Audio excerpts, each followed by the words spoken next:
Hi, my name is Shay. Welcome to Shay's Corner. I wasn't originally going to make a video on summer in the city. I was very on the fence about it and wasn't really sure. But then I was looking, and all the summer in the city videos I've seen on YouTube, it's all kind of like the same perspective of a white person really enjoying the day. It's the best day of their life, best weekend of their life, whatever. And I haven't really seen like my perspective.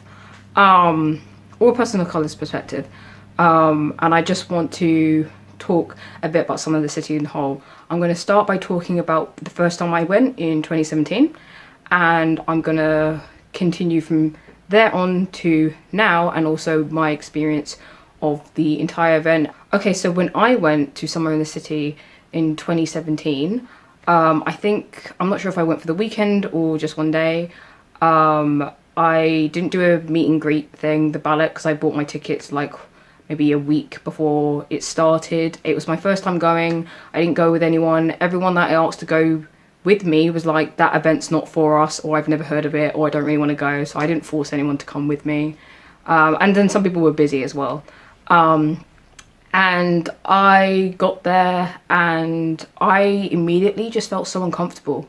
Like the entire day, I went to like the LGBTQ plus panel and mental health and Black Girl Magic, but I felt so uncomfortable. I saw like one person of colour, that like a queer person of colour, because they had like rainbow cape on and like other queer things going on, you know, just paint and everything. So, and we gave each other a look, but like I felt so uncomfortable because it was literally like there was no people of colour. I went into a panel, I can't remember what the panel was called, but they had a black person talking about it, and even he was talking about the fact that there was a lack of POC and how it's a problem if the only people of colour at your event are on the panel or working for you. Likewise, it's a problem if the audience that you have, there is only a few people of colour, because that's not good either. I did not feel included. I did not feel comfortable. Be honest with you, I kind of left. I think the only reason I stayed until the evening is because I wanted to see Jake Edwards perform, but other than that, like, I did not enjoy myself at all. I felt very isolated.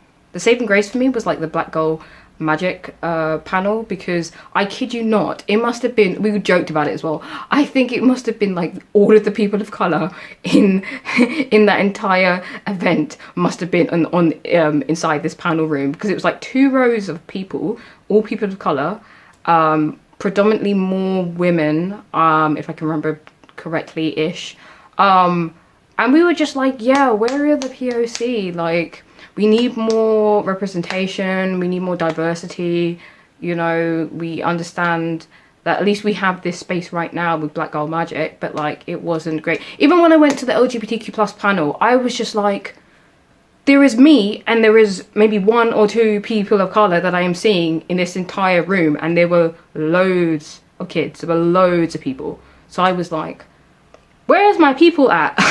You know, because it's London and this is supposed to be apparently the biggest video convention, YouTube convention in the UK, because at the time VidCon London did not exist. I was like, this isn't great for representation or diversity, because London's a very, you know, diverse city and very big. So I would have thought there were more diversity in panels and the people going and everything else. Fair enough. When I did ask, it was, you know, there were a few reasons why. I didn't ask like Summer in the City personally. I mean, when I asked like a few people around, and like one of the people on the panel, it was more like, oh, people don't have the money, or people aren't free, or people don't watch YouTube, or most common reason, no one that they saw that they watched was going, so they didn't feel like, why would I go? Or again, people have just never heard of it. Funny enough, everyone that I have told about, like, oh cool, come to Summer in the City, I'm on the gender identity panel, it's gonna be a cool thing, they've been like, what's Summer in the City? So yeah, that was my experience of Summer in the City 2017. I did not have a great time. I I was so hyped for it because everyone, like, people were saying it was amazing, and I was looking at these YouTube videos and it looked really cool, but like the event just wasn't for me. Like, it really wasn't. I really was not feeling it. I just like grabbed a few pins from a YouTuber that I liked, went to the LGBTQ plus mental health and Black Girl Magic panel, and then like left. You know, I wasn't having a great time. But lovely to say, moving on from that now, if we're talking about right now in 2019, it has changed so much. I'm gonna have a little screen recording of my screen, and I'll show you what I mean. So currently it's the 31st of July 2019, and yeah, I'm doing a video beforehand. So this is the website. Obviously they have their own video that you can go check out. I'm going to try and find my face, which is insane. I think it's amazing and cool how I'm actually on the website as well. I'm just scrolling down so you can see the number of featured guests on the lineup.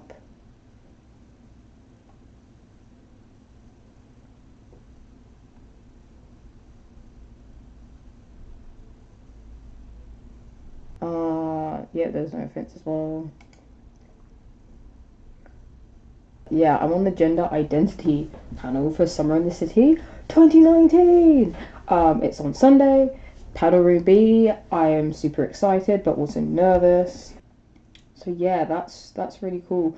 I love how you know, you can actually see the full schedule as well, and the meet and greet schedule. So that's very more accessible than I thought it was. It leaves you a lot of options to plan out your day, because I always hated going to an event and there is no maps or there is no schedule, or when I went to VidCon London, the schedule was like on the screens a few like around the event, and that's like not the best way to have it because it would change very often.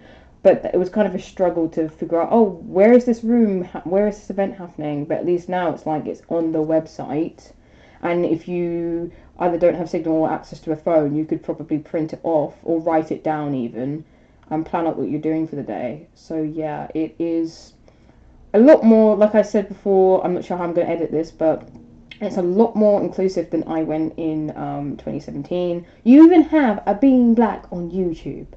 Neurodiversity, mental health, like, that's freaking amazing. What's the ethical fashion? Don't even know what that could entail, but very interesting. Women in comedy, LGBTQ+, family vlogging, fashion and beauty, even Harry Potter, all smaller creators. I really love this panel. I don't know these people, but I want to check them out. I think it says a lot, and I think it means a lot, the fact that it's a natural hair and beauty panel, and we have 3 women of colour, all with their natural hair, and they're talking about doing stuff and whatever. Because when I grow up, and oh god, I could make that. I could make that a video in its entirety. I could make another video just on that. The way society has taught us, specifically, I don't know if this is everywhere, but definitely how I grew up, definitely in London, it was a lot of people didn't really see their natural hair, because society told us we couldn't have our hair natural. But especially in school, oh my god, I got penalised for it so much. So a lot of people kind of cater to white standards of beauty, which is either pressing their hair, or putting chemicals in their hair to make sure that they're... people used to always ask me if I permed my hair, and I was like, no, I've never permed my hair, but I did used to straighten my hair like crazy, and it's lost its texture to how it was. The amount of women that would, you know, say they had never seen their natural hair was astounding. And these would be big women. These would be like big women. They'd be like, oh, I haven't had the natural hair, or they'd be wearing wigs, or they would be doing something. Like, there's nothing wrong with people wearing their hair wherever they like, but I know a lot of people specifically only did it to fit in. Like myself, I was definitely doing that a lot. I only straightened my hair and made it look a certain way because it was me trying to fit in and cater to other people, which is not the greatest thing to do. Sorry, I'm clapping. But Jesus, yeah, that could be a whole video in itself. But that's why I'm like, wow, a long way, because when I went in 2017, they didn't have this. Yeah, but back to the schedule. It is, look at this. Oh my gosh, even the Industry and Creative Day actually looks interesting. Like, creative outreach. Yes, accessibility, yes and please. Ooh, are just being taken seriously in under industries. Wow, yes, yes. I hate how in gaming, specifically on Twitch, because I see it a lot. I don't stream on Twitch that often, but I know my guy friends that are on Twitch. It is like a lot of people are like, oh, it's not fair for women because they can just like flash their boobs and get 1 million followers or something. Or people think it's more like a guy only space, which is so not true. It is so not true. I'm interested to see. Oh, okay. They haven't got the schedule up yet, but I'm interested to see who is going to be on that. TikTok, gatekeepers of growth. Oh, yeah, 100%. Ooh, interesting. Breakable on social media, Instagram. Like, this looks all cool. And like, that's before even the weekend bit starts. Study tubing, like, oh, education is so important. Women in gaming, which is cool. Writing, yes. Diversity, inclusion in fashion and beauty. Please! Like, honestly, yes. Yeah, the schedule looks so much better than when I went in 2017. Got Hannah Wood in there. Yeah, I really want to go to that as well. Neurodiversity, that's interesting. You always want to learn about more than just your own circle, or always try and expand your circles to different kinds of people and have a diverse group of friends, because it really gives you an insight. We're speaking of art. Awesome, awesome, awesome. Got Nintendo. Oh, okay, then all the performances as well. That's cool. I don't know why I thought it ended at like 9:30, 10 o'clock, but it apparently ends at 8:30 on Saturday. Oh, Sunday it looks even cool. The Black Girl Magic. That is so cool to see me on the schedule. That's so freaking cool. Filmmaking. And something looks really cool. It's like health and fitness, gaming, gender identity, filmmaking, animation, prestige of social media and fashion and beauty. Disc Geeks, Black Girl Magic, Creator Burnout. Oh my gosh, yes, Creator Burnout. Short and snappy content, booktubers. I'm not going to read everything because there's a lot here, but yeah. Yeah. Sunday looks like it's very important. I feel like Sunday's a bit deeper than like Saturday. Saturday looks a bit more like, oh, here's fun, and Sunday's like, oh, okay, you're talking about Sunday's more like we're getting a bit more serious. But it looks like it's going to be a cool event, you know. It looks like it's going to be a good few days, so I will see how it goes. I'm filming this before I've gone to Summer in the City, because it's next week. At the time I'm filming this is the week before Summer in the City, and it looks freaking amazing. They have so many diverse panels: neurodiversity, mental health, women in gaming, like diverse hair, black hair, black people. I can't remember the actual, being black on YouTube, I think it's the actual type of the panel. Burnout. There's like so many different types of panels, so many different types of creators. It looks so much more diverse than I went. It looks a lot more supportive and like welcoming than when I went. I'm really looking forward to it. I'm really hoping I'm not going to have a repeat of like 2017, or I'm not going to feel isolated. Fair enough, I am going with a group of my friends this year anyway, so I should feel better than I did last year. But I am hoping it's great because I want it to be good, and it looks good from, you know, what they're advertising, but obviously you don't know to get there. So yeah, this is being filmed in like 2 parts because I'm filming this the week before SiTC, and then obviously afterwards, and I can see how that experience was.